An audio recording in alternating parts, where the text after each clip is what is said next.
They arrested him when he was 16. And then after 2 years, they called my mom and say, hey, come and get his body. We just executed him.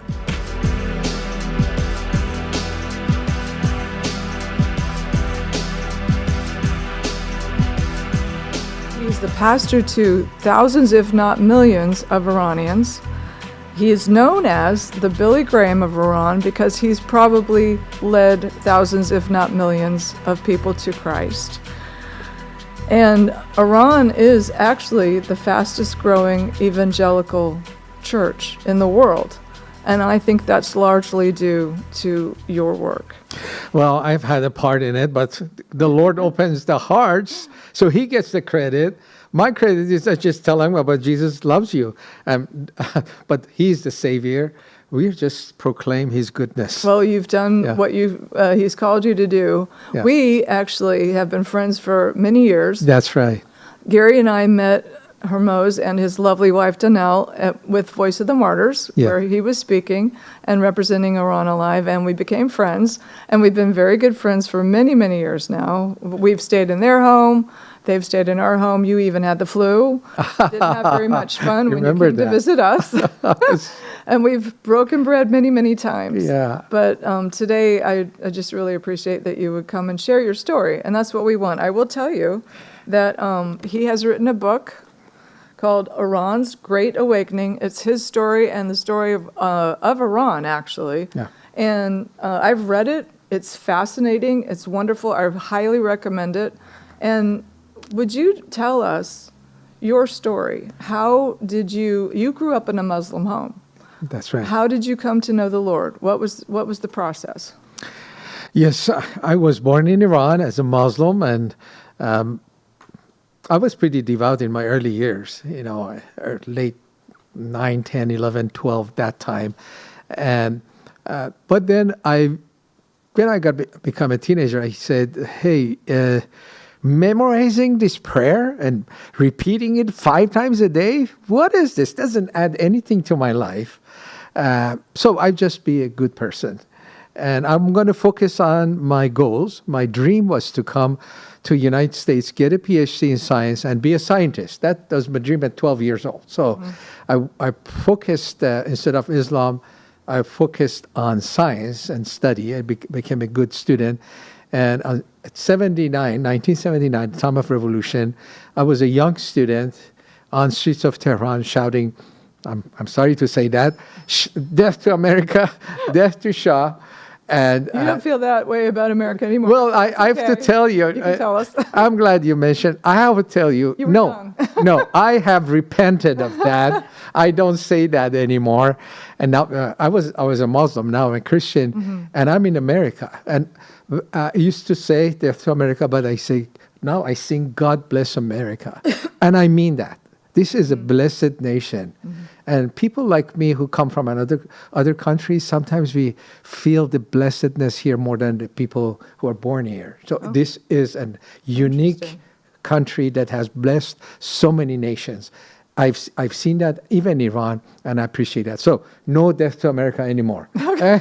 Okay. That's good. God bless America. God bless America. So I came to the United States to study, to get my PhD, and I got interested in spiritual thing. I said, well, the life is empty, and I need to maybe pay attention to religion, to God, and maybe I should go back to Islam. So I got a Quran. I said, I need to know what I'm dedicating my life to. Maybe I was too young to decide that Islam is not practical to personal life. So I read Quran. My life was still empty. Where is God? How does he relate to my daily life? And thinking that I was an intellectual, I said, I have no bias. I'm going to read the Bible too. If they say God has written the Bible, okay, I will read that too. So I didn't expect to find anything. I thought Islam is the last and most complete religion. I said, I'm going to read it just in 3 days. I didn't have any classes. I was spending 16 hours. You're going to read the Bible in 3 days. Yeah, I wanted to read the Bible fast because there was nothing new. Just get familiar with it. I read Genesis, then I jumped to Matthew, and then I wanted to read the whole Bible in 3 days. 3 months later, I'm in Matthew 5. I'm struggling with every verse there. Who is this Jesus? This is not the Jesus that they talk about in Islam. So after a few months of struggle, somebody invited us to a church in downtown Los Angeles. That's where my wife and I heard the gospel. We responded, and our lives were transformed. Yeah. Wonderful. So you're here in America, you have jobs. Now, are you still in school when you accepted Jesus? Yes. Okay, so not long after you accepted Christ, something happened to your brother that was devastating. Now, is this under the new regime? Of course, yeah. Okay. I came. Will you tell us I about came at the that? time of revolution. So, I came to U.S. I searched for God first year, 79. I searched for God in 1980. By the summer of 1980, I was a Christian. And then I heard that my brother was arrested. And none of my family members were Christians at that time. Later, by God's grace, so many of them came to Christ. But I was praying, God, my family doesn't know you. My brothers doesn't know you. Would you give him a chance to be set free, to hear the gospel, at least hear it? And I just prayed for him for 2 years. They arrested him when he was 16. He joined an opposition group, Okay. which was legal. When Khomeini came in power, he gave freedom to all of these groups, so they were legal. But then he changed his mind. That's history. A year and a half he was in power, he started killing all his opposition. So the group that my brother belonged to used to be legal, suddenly became illegal. And he's only 16. He's 16, Okay. yeah. He's in jail, and my mom visits him every week, and they're saying, hey, don't worry, he's doing fine, he's doing fine. We're going to set him free sooner or later, he's doing fine. And then after 2 years, they call my mom and say, hey, come and get his body. We just executed him. My mom goes to get my brother's body, and they say, you have to pay. You have to pay for the killing of your son, otherwise we won't give you the body. But by the way, that's what's happening today. Oh, wow. People who are being killed on the streets, they go to get the body of their loved ones. They have to pay high, even higher than what my mom paid. They have to pay a high price to just get the body. Oh. So I heard, I was in the U.S., my mom told me what happened. I would just felt, God, I'm shocked. I prayed for 2 years that you set my brother free so he can hear the gospel of my family members, and now he's dead.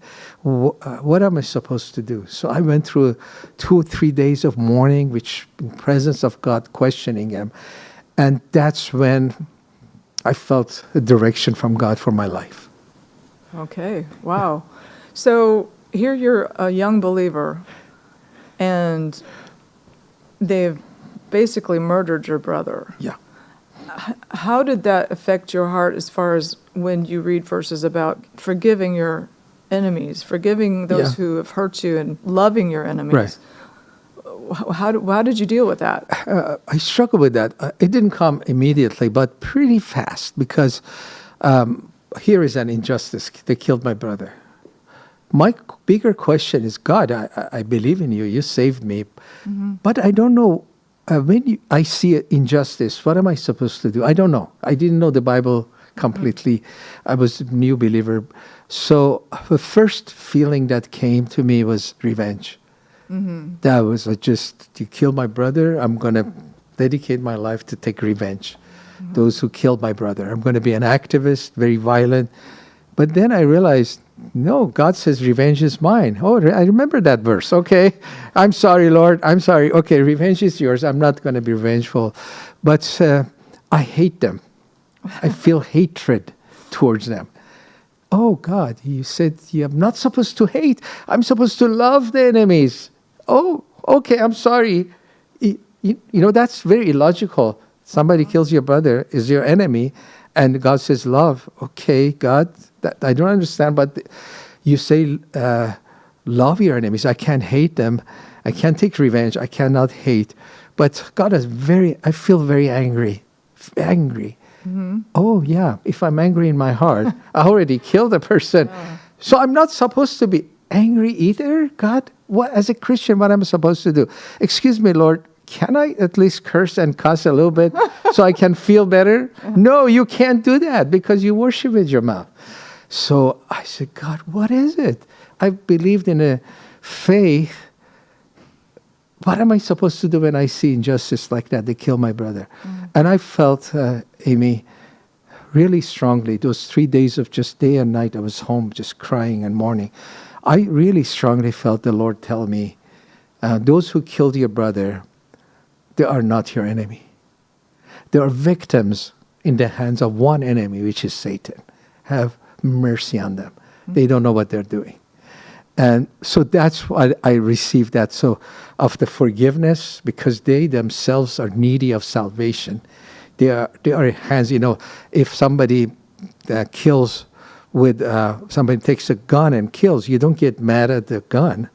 Yeah. So you don't get mad at the person, you get the evil spirit behind Islam. That's the spirit of death. Right. Murder. It's not actually the person that is your enemy. That's right. The enemy of God is the one that is controlling them, and That's you right. can't hate the person. Right. But So- there's definitely a surrender of That's that right. bitterness and anger that Right. is not actually very easy, especially when someone's killed your own That's right. loved one. Yeah. So, but did you feel a sense of freedom when you finally gave that up and said, okay? No, I still had question. So what am I supposed to do? I want to action. As a Christian, I just sit back and see my brother and others being killed. What am I supposed to do? What's your solution, God? And I felt God said, first, they're not your enemies, have mercy on them and forgive them. Forgive them doesn't mean approve what they're doing. Right. Forgive them is realizing they are lost people who, as Jesus forgives it, God, Father, forgive them because they do not know what they're doing. So forgiveness is people in the hands of enemies. Of course, they don't know what they're doing. To see them the way God sees them. That's right. That they're lost people. Exactly. Okay. Yeah. So I asked God, so I'm not supposed to do this, anger, revenge, any of that. So what am I supposed to do? He said, you have one enemy, that's Satan. The rest, people are not your enemies. So he said, God, what am I supposed to do? He said, you want to take revenge with that one enemy? Yeah. Tell me, what am I supposed to do? I clearly heard in my heart, evangelize. Share the gospel. Because when you share the gospel, when somebody comes to Christ, we know they're rejoicing, they're partying in the courts of heaven. We know that. So probably there's mourning in the courts of hell. So, so I said, okay, God, you gave me a line. What am I supposed to do to stop this evil is to share the gospel. That's the only thing you want us to do. And I will do that. I will dedicate my life to sharing the gospel, even though it's very hard for me, because I was an introvert, engineer, nerd type. You're naturally fairly shy. Shy, yeah, introvert. That's right. Actually. We've talked about that. Because of love. Okay, I said I'm going to do it. But say, God, I know you're big, and haven't even started really. But if I dedicate my life to sharing the gospel with Muslims, would you use my life to bring 1 million Muslims to Christ? I had no idea why I'm asking. So you said that right off the bat. Yeah. To bring 1 million. I didn't look Lord at put that on myself. your heart. Wow. Looking at myself, that was crazy. An introvert engineer type going and The sharing. Lord must have given that to you, though, because that does sound crazy, but here you are. Yeah, I didn't know that satellite television media will open up and we can go to every home. What we are doing, it's just out of faith, out of goodness of God and bigness of God, that I said that I asked Him. So over the years, God has been faithful, taking me and us step by step towards bringing 1 million Muslims to Christ, and we are on the way. We're approaching that really fast. So now your wife, Donnell, in the meantime, before you got to this point, you were actually even having pretty great marital problems, right? Oh, yeah. How did it get to the point where, I mean, you are an amazing couple, such a great team. Oh, you think so? It's hard Okay, for me good. to even imagine you having marital problems, honestly. Yeah. You're such a, Yeah. you're like pieces of the puzzle that fit together perfectly. Exactly. Exactly. But how did the Lord work in her heart and your heart at the same time to get you to the point where here you have a job, because of your degrees in electrical engineering and in computer engineering. AI. AI, right? Yeah. So you've got a good job in this, and then how? I know it's probably a long story, but that's okay. To get you to the point where you're actually broadcasting into Iran. Yeah. Years later. Years of later. course. But going back to marriage, yes, we were getting a divorce. We had set a date. I never forget, October 1st, 1980. Wow. We were going to go separate ways. Wow. And this is summer. We came to Christ the end of summer. Sometime in August, we came to Christ. But we were not talking. We were fighting. We had decided to divorce. So she would stay late at work, and she would get an overtime pay, and she wouldn't face me. So double blessing. And while she was at work every night, there was a janitor from Guatemala who would come to collect the garbage. And every night, 10 p.m., comes and nobody's here except this young lady who's so sad. And I can see how she's sad. So he started having compassion on my wife, bringing first coffee, tea, and then sometimes food from home. And he had one problem. He was a Christian, but had a problem. He didn't speak English. Really? Yeah, English. from Guatemala. So he went and learned one sentence English. And one night he came and told my wife, "Jesus loves you," in English. That's amazing. That's right. Wow. That's how. That's one good sentence. That's right. One great. So my wife comes home, says, "What are you doing?" I said, I'm comparing this Bible and Quran. I'm not, instead of finding answers, I add to my questions. There's so many questions being added because both cannot be true. And so he said, there is a janitor who is inviting us to his church. I said, let's go. Maybe I find my answers there. So we said yes, and he took us to that Church of the Open Door in downtown Los Angeles, and a big church. I liked it because I could hide in the crowd. But the first day we were there, somebody spotted us, invited us to his house, and he said, "I have something very important to tell you. Come to my house." I said, "You just met. What do you mean something important?" In my heart, I said, maybe he's a seller. He wants to sell us something. But out of curiosity, he said, "It's very important. Come to my home." We went there. We heard the gospel. And my wife believed that night. I believed in 2-3 weeks later. And our lives were changed so much. But marriage didn't improve overnight. So we were... Should we get divorced? Jesus has entered our life. We feel different, but the marriage is the same. We still have the roots problems are still the same. But out of faith, we decided to stay together. Actually, one time we went to our pastor. This is October 1st. This is just a few weeks before that. We get saved in August. Here is September. We're going, and we tell our pastor, we have marriage problem. We're going to get divorced in just a few weeks. And he said, "Really? Come here." And he opened the verse that God hates divorce. I read it. I said, "Oh my gosh, I haven't read that part yet." I wish I had get the divorce first. Then I had become a Christian. That's what I was thinking. Really? Wow. Because I couldn't see how this relationship could be healed. Wow. So in Islam, it's so easy to divorce, especially for men. It's so easy. In some countries, all you need to do is just put the shoes of your wife outside. That means you're gone. Really? Yeah. In many Islamic countries, if you just say 3 times, "I divorce you, I divorce you, I divorce you," it becomes permanent. Wow. Yeah.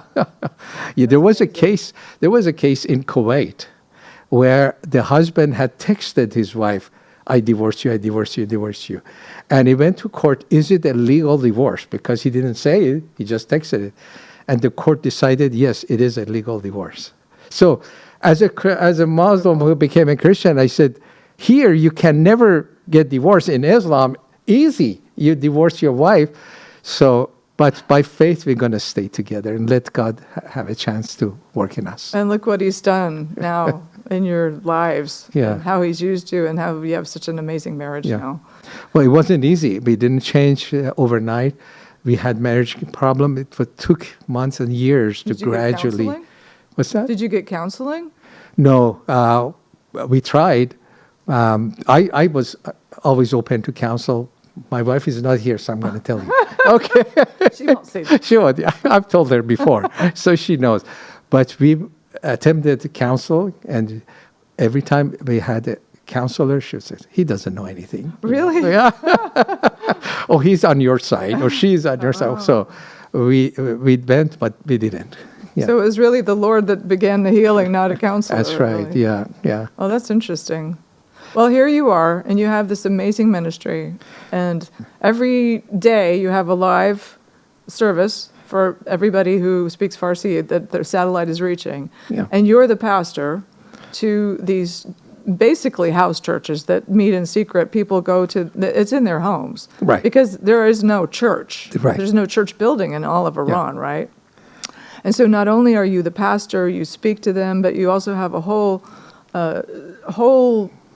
slew of ways of helping them, ministering to them. They can call in if they need help, or That's they right. want to know the gospel. And also you have discipleship programs as well, right? Tell us more about the ministry, what it's doing now, and also how people can support you. Well, I appreciate that. But, we started with broadcast. He said, they got to hear it. That's right after 9/11. 9/11 shook me. I said, this is urgent. We got to do something. I was a pastor, planted churches in Silicon Valley, and I was the pastor there in Sunnyvale. But September 11th happens. It's getting late. If we don't go out with the love of Christ to Muslims in other countries, they will come with the hatred of Allah. And that's how I saw 9/11. So we got to do something. We knocked on doors. We said, we want to broadcast. We want to broadcast. We want to buy airtime from secular channels. None of them were selling us even 1 hour. We were ready to pay. No. Because you're a Christian, it will hurt our message on our channel. But then suddenly one of them said, okay, 1 hour a week. And we started broadcasting December 1st, 2001, our first broadcast. Go out 1 hour a week. And from day one, we saw people contacting us and open to the gospel. Many of them. They were hungry. Even then they were hungry, but Right. now it's just amazing. Right. We got some people who cursed us and attacked us, but that was fun. Actually, let me share with you, we had live broadcast, but it was 1 hour a week. And we gathered audience, and we had an open phone. People could come, and we didn't have any operator to screen them. So anybody called, I would just push the button, and they would be on the air. And many hungry people, but there were people who were very angry, curse and cuss at us, dirty words on the air. We couldn't. And you stop didn't it. have any way to edit it out even? No, it was live. Oh. So, but one thing God showed me, loving your enemies and those who persecute you. So I tell you, when here is on the air, they're attacking me, they're accusing me, they're calling me an infidel, I will go to hell, and all that, being paid by CIA, whatever. And even worse. I mean, worse words I cannot repeat here. But Please. but here's the key, not just for me, for any Christian. Persecuted. What did Jesus say when they persecute you in the Sermon on the Mount? He says, rejoice, jump out of joy. So the best response to persecution is smile. I smiled.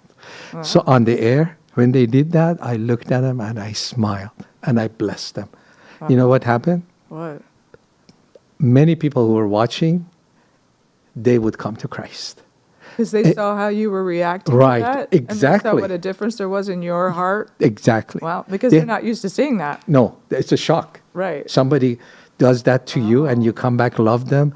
We had, every time we had a phone call like that, after that we had many salvations. Wow. And I was like, if somebody, I want to talk to them. Because you said it, they say, and many told us, he said, we have been watching your programs for a while, but the way you responded to that person proved to us that Jesus is the way. That's amazing. Yeah. Wow. That's really encouraging, actually. Yeah. That should be encouraging to all of us who are assaulted or being cursed at or yelled at to respond with love. Yeah. And let the Lord's love show through us. Yeah. Yeah. And to rejoice, as it says, rejoice when they persecute you. So Yeah, when Jesus says that, we don't realize how powerful it is when we're persecuted and we come with joy and love. It breaks that spirit in them. oh, that's powerful. Yeah. Oh, thanks for sharing that with Yeah. us. That's very challenging, Yeah. especially if someone is already prone to have a temper and gets, if somebody comes at them, they need to realize, this is the way the Lord wants you to respond. Right. Yeah. Oh. I remember they calling, all kinds of names. They attack Jesus. They saw if attack me, I'm okay. And so they started attacking Jesus because in Islam, if you say anything against Allah or Muhammad, Muslims will get you. Right. So they started changing their strategy. They called Jesus bastard on the air, and they thought that would get you. Yeah, that's gonna make him mad. Jesus can defend himself. I don't have to defend him. And sometimes they would laugh or make fun of me and laugh, and I would laugh with them. Wow, I think the Lord has put you on the planet for such a time as this, because I think you, of all people, have the personality and the ability to do that, and the Lord obviously changed your heart enough to where you were able to have Him flow through you like that and have that strength to love them, even though they were attacking you and attacking Jesus. That's right.